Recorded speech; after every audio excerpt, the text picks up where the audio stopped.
x is a random variable, any random variable with mean equal to 0 and variance equal to what do you call sigma square, okay, then for any a positive, probability that x would be bigger than or equal to a, this can be estimated by the fraction sigma square over sigma square plus a square. In other words, if x is a random variable with mean 0 and variance sigma square, then for any a positive, probability that x is going to take a value that is greater than or equal to a, this probability could be at most this number. It cannot go beyond this number actually. Okay?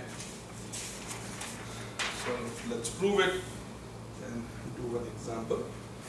So here's the proof of it. So this is called one-sided Chebyshev inequality. So let b is a positive number, okay? And if I say that x bigger than or equal to a, this is equivalent to say that x plus b is bigger than or equal to a plus b.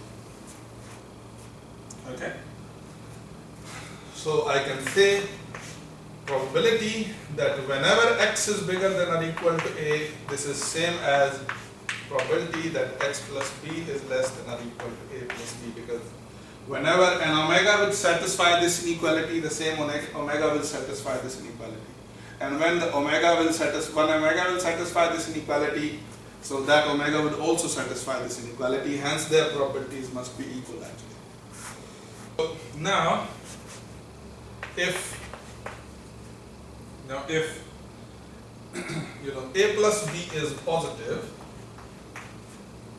and x plus b, so in other words, I have an omega for which x of omega plus b is bigger than or equal to what do you call a plus b, okay? If this is true, then x of omega plus b square would be bigger than or equal to a plus b square. So if this is true, then this must be true. So in other words, the set of omegas which satisfy this inequality would also satisfy this inequality. So this means the set of omegas which satisfy this inequality would be subset of the set of omegas which satisfy this inequality. So I can say now, the converse is not necessarily true. So I can say now that the probability that x plus b is bigger than or equal to a plus b is less than or equal to the probability that x plus b square is greater than or equal to a plus b square. Since those omegas which satisfy inequality also satisfy this, so the set of omegas which satisfy this should be a subset of the set of omegas which satisfy this, and hence their probabilities should be less than or equal to each other. Okay? Should be less than or equal to each other. Now, what can be said? Now I can say this is equal to probability of x bigger than or equal to a. Okay? This is equal to the probability of x bigger than or equal to a. Now on this inequality, if I apply the Markov inequality, okay, Markov inequality, what was Markov inequality? Probability that x greater than or equal to a is less than or equal to expectation of f x divided by a. So by Markov inequality, this would be less than or equal to expectation of x plus b square, okay, divided by a square plus b square. Okay, so by Markov inequality, you get this estimate. Now, if you simplify this factor, in other words, this expectation of x plus b b square, so it's going to be expectation of x square plus expectation of b square, which is going to be b square plus 2 times of expectation of x multiplied by b, so 2 times of expectation of x actually. But expectation of x is 0, so this term will go away. What is expectation of x square? Since the expectation of x is 0, so the expectation of x square must be equal to the variance of x. Why? Because we know that the variance of x is expectation of x square minus expectation of x whole square. Now if this is 0, then expectation of x square and variance are equal. So I can say that this will be equal to sigma square plus b square. Hence, I can say that probability that x bigger than or equal to a is less than or equal to what you call sigma square plus b square over a square plus b square. Now this result is true for any b positive. No matter what b you choose, this inequality is true. Now if you choose, say, b to be sigma square over a, okay, b to be sigma square over a, then you get what do you call the result actually, okay. So what you're going to get actually. So if you take b to be sigma square over a square, so what you can check actually and verify, okay, this fact you should verify. What you should verify, that if you compute say if you treat this function as a function f of b, for example, and compute the extrema, maxima and the minima of this function, you will see that this function attains a minimum value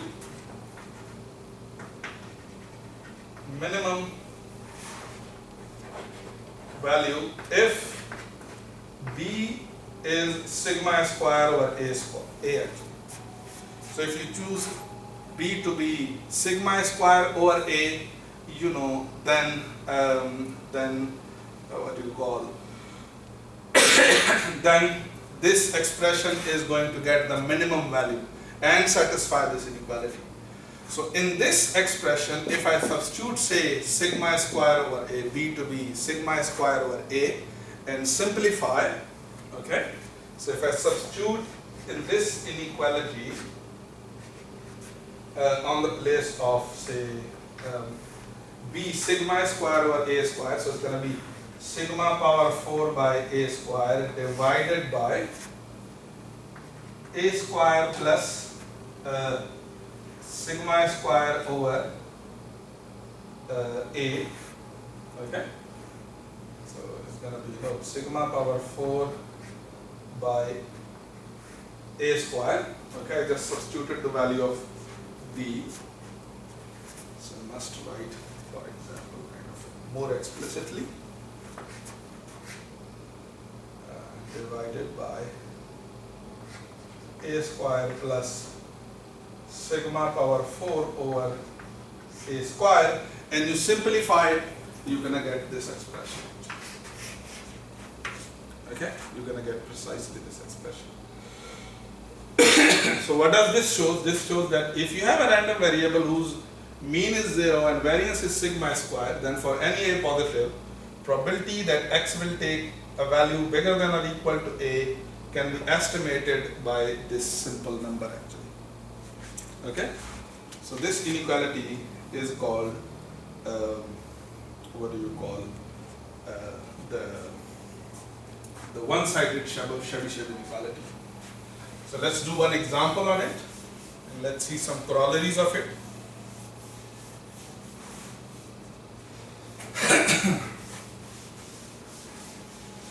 Okay, so let's do one example.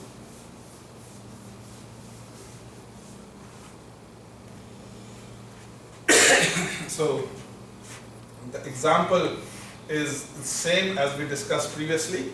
That example is about a company, okay, that manufactures some kind of items actually, okay, and say X represents number of items that this company produces in a week actually. In a week, okay. So it says that if the number of items produced in a factory during a week is a random variable with mean X and variance 400, so it is given. So it is given that X has a mean 100 and variance say 400.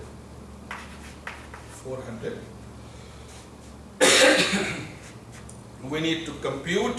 So the question that we have to deal is to compute the upper bound. Okay, upper bound. In other words, what could be the probability? What is the maximum value that probability can take? Compute the upper bound on probability that the number of items that will be produced in a week is going to be bigger than or equal to 120. Okay? And this would be kind of a sharpest bound actually. Okay, the sharpest bound. Because we kind of computed the minimum value. Okay?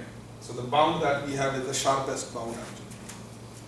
Anyway, so we have a company that produces certain items. X is the number of items that a company produces in a week. It is given that its average is 100 and variance is 100. We don't know its distribution actually, no matter what distribution you have. The good thing about this inequality is that no matter what distribution random variables have, these inequalities are true. Okay, you just know their averages and variances actually. So our task is to compute the upper bound on this probability. What is the probability that the number of items that will be produced is going to be at least 120? Okay, so here is the solution of it. So I want to compute this probability. What is the probability that x is bigger than or equal to 120? By the way, I can write this as probability that x minus 100 is bigger than or equal to 20. Let's give this x minus 100 a name y actually. Okay?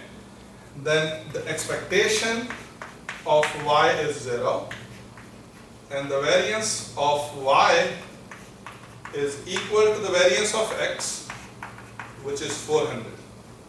Okay? Which is 400 actually. So I can say that this probability is equal to what is the probability that this is bigger than or equal to 20. Then by one-sided Chebyshev inequality, this would be less than or equal to variance, which is 400, divided by variance, which is 400, plus a square, which is 20 square actually. So this must be equal to, what do you call, 1/2. Okay? So in other words, chances that company will produce more than 120 items in a week are really less than or equal to 1/2. Okay? So you can say that that's an unlikely event actually. Okay, it could be at most 1/2, at most 1/2, but it could be less than or equal to 1/2 as well. So that's not an event with the good odds actually. Okay, so it's an unlikely event, not extremely unlikely, but yes, unlikely. Now, if you compute the same probability, okay. If you compute the same probability, I mean, you can say that why I must apply, say, Chernoff what do you call, one-sided Chebyshev inequality, why can't I just simply apply, say, Markov inequality? So the Markov inequality will tell you that if you try to compute this bound by Markov inequality, so the probability that x is bigger than or equal to 20 by Markov inequality is going to be expectation of x divided by what do you call, 120, and this is going to be equal to the expectation of x is 100, okay, 100 divided by 120, okay, which is equal to 5 upon 6. So in other words, this tells you, Markov inequality tells you, okay, I mean, if you look at it, for example, this estimate, so you can say that, okay, this probability can go up to 5 upon 6 actually, okay, which is a pretty high chance, actually, okay, it's over 80% actually, okay, it's a pretty high chance, okay, but the Chernoff, what do you call, the one-sided Chebyshev inequality reveals even more information that this probability cannot even be bigger than or equal to 1/2. Forget about 5 upon 6. So it tells you, I mean, if you see this, you're gonna say, okay, maybe this looks like a likely event actually. Why? Because this number can get to 5 over 6, which is a big number actually, which is a big probability. Okay. But if you compute the same, say through what do you call, one-sided Chebyshev inequality, you see that this is less than or equal to 1/2. It can't be more than 1/2. So Chebyshev inequality, one-sided Chebyshev inequality, kind of gives you more sharp bound actually. It gives you a more better bound, more realistic bound on the probability. So this is what makes it very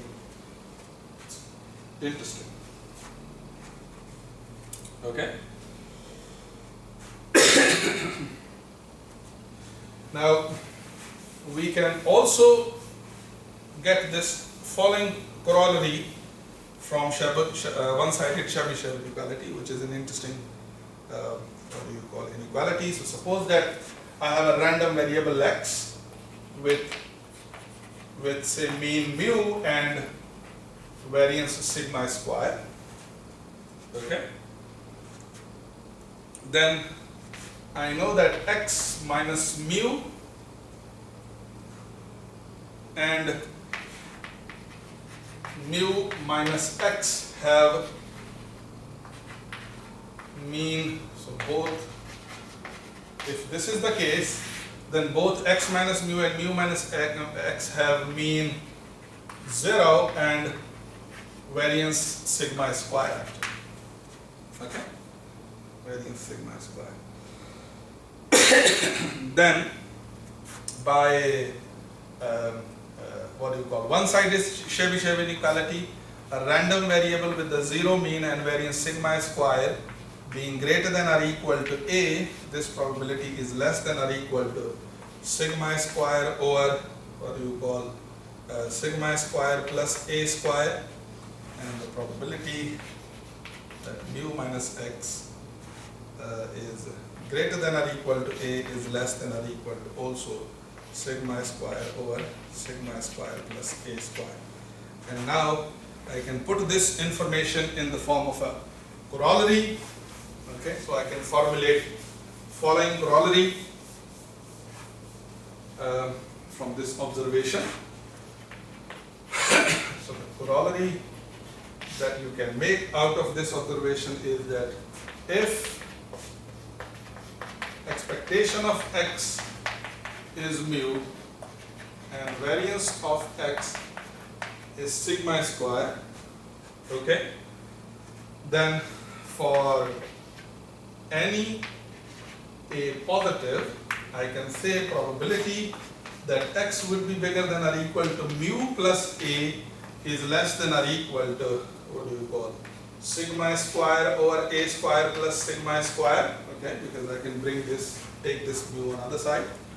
and probability that x is less than or equal to, so if I multiply both sides by minus and subtract mu, so x less than or equal to, what do you call, mu minus a, this is also less than or equal to sigma square over a square plus sigma square actually. Okay, so these are also what you call interesting versions of one-sided Chebyshev inequality, okay, where there is no restriction on expectation of x to be zero actually. Okay, could be anything. It could be anything.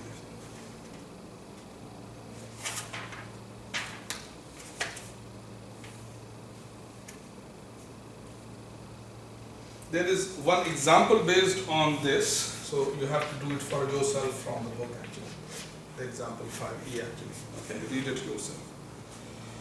I would like to move towards another interesting inequality. Okay. Another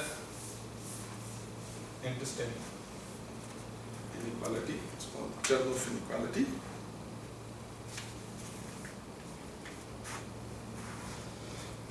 So let's start with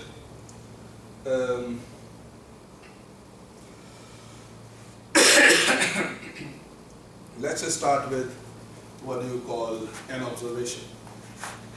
So what we will like to have, we will like to have some more bounds on what are the probability that x is bigger than or equal to a. Okay, so we had one bound already in the form of Chebyshev inequality and also, for example, Markov inequality. Okay, one-sided Chebyshev inequality and Markov inequality.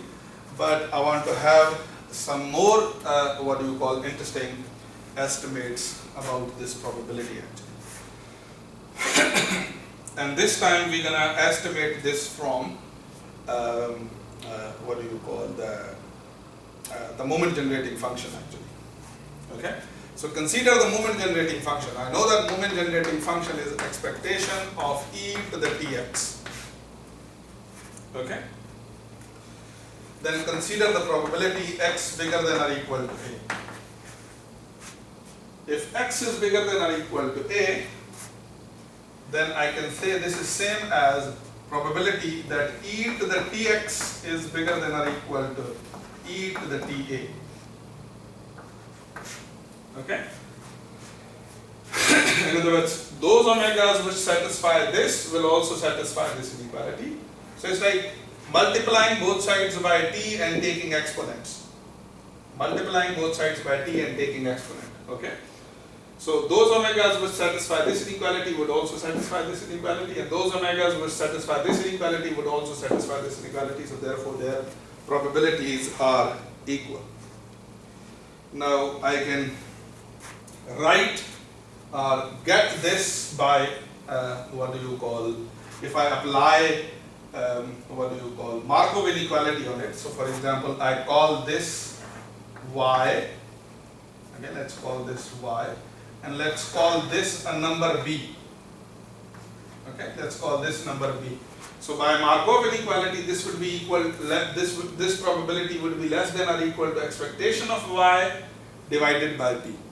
Expectation of y divided by b. So I can say this is less than or equal to expectation of e to the tx divided by e to the ta.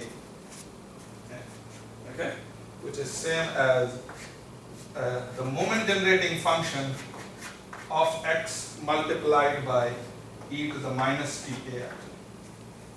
So this number is an upper bound on the probability that x less than or equal to a actually. And these inequalities, this bound on this probability x bigger than or equal to a is called the Chernoff bound actually. Okay, so let me formulate this in the form of a proposition or a theorem. Okay, so these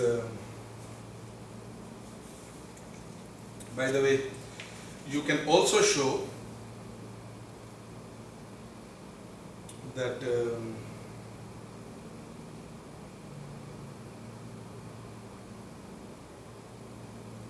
by the way, on the same methodology, I leave this for you to show that the probability that x less than or equal to a can also be estimated by this number m of t times e to the minus ta. So by using the same methodology, try to come up with this conclusion actually. Okay, so let me put this form of a proposition. The proposition goes like this, that if x is any random variable, if x is a random variable with any mean and any variance, no matter what, then probability that x is bigger than or equal to a can be estimated by a number which is the moment generating function of x multiplied by e to the minus ta, and probability that x is less than or equal to a can also be estimated by the same number actually, minus ta. Okay, minus the ta. Okay, this is true for all t negative. So this is true for all t positive, and this is true for all t negative actually. Obviously, if x is bigger than or equal to a and you multiply by the t on both sides, you need to flip the inequality and take exponent and do the same, you're going to get to the same number. Okay, so these bounds are called the Chernoff bounds actually. Okay, these bounds are called the Chernoff bounds. Okay, and then what we can do, for example, that if you give me a random variable, then you can calculate, if you tell me the distribution of a random variable, we can explicitly calculate these Chernoff bounds actually. For example, what would be the Chernoff bound if x is a normally distributed random variable? Okay, so Chernoff bounds for say x, which is normally distributed with mean mu and sigma square actually.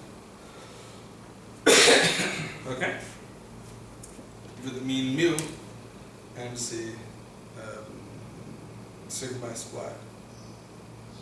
Okay, then we know that the moment generating function of this random variable is e to the mu t plus sigma square t square upon 2. So this is what is the moment generating function of it. So hence, probability that what do you call a normal random variable will take a value that is bigger than or equal to a, would be less than or equal to moment generating function e to the mu t plus sigma square t square over 2 times e to the minus ta. So in other words, minus ta. Okay, e to the minus ta's power would be added. Okay, for t positive. Okay, and this probability is less than or equal to a. Probability that x is less than or equal to a is going to be e to the mu t plus sigma square t square over 2 minus ta. Okay, when t is negative. So these are the Chernoff bounds for normally distributed random variables with mean mu and variance. And similarly, you can calculate the Chernoff bounds for the what do you call the different kind of random variables actually.